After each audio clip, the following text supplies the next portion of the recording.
How do we learn? How do we learn things quickly? How do we learn things in a way that allows us to go from knowing absolutely nothing about a skill to being really good in a very short period of time? There's one idea that keeps coming up over and over and over again, the 10,000 hour rule. It takes 10,000 hours to learn something. It's not true, and thank goodness it's not true. The order of magnitude of going from knowing absolutely nothing to being really good is about 20 hours, not 10,000. And the method very broadly has 5 steps, and they're very simple. The first is decide exactly what you want. What do you want to be able to do?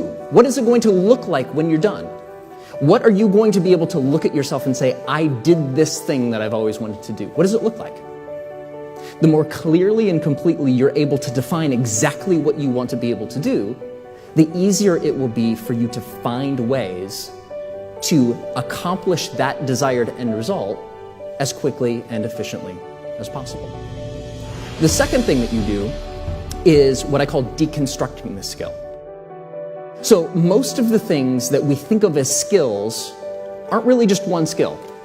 They're bundles of smaller sub-skills that we use in combination with each other. For example, driving off the tee and chipping on the green have very little to do in common with each other. Very few skills overlap there, but they're both important if you want to be able to play golf well. So instead of trying to learn the global skill, you break it apart into these smaller parts and you practice the most important sub-skills, things that you're going to use most, first. Now, the third part is researching. Researching just enough that you're able to identify the most important sub-skills, but also understanding and being able to self-correct as you're practicing.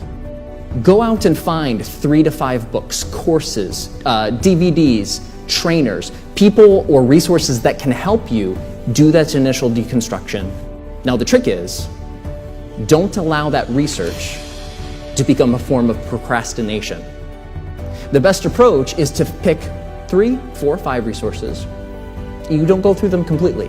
You skim them. Identify the ideas that come up over and over and over again. So those are the things that you should know, so you can self-correct as you practice, and those are the sub-skills that you should probably practice first.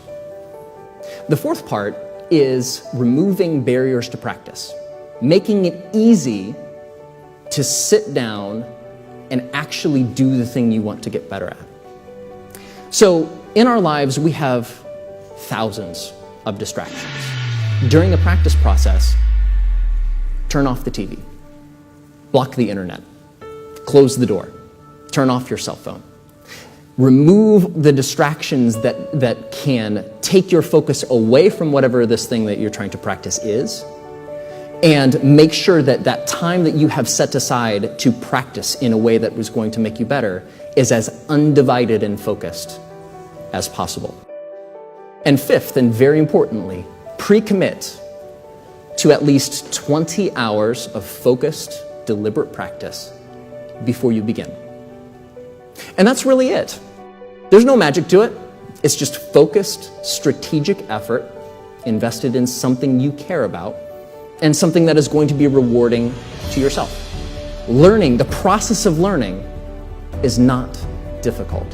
What we're doing in this process is really just removing all of the frustrations, all of the barriers, all of the things that get in the way of us sitting down and doing the work. Even in the busiest schedules, if you can clear a half an hour to 45 minutes a day to sit down and finally learn that thing that you've always wanted to learn, you will be astounded, absolutely astounded, at how good you become in a very short period of time.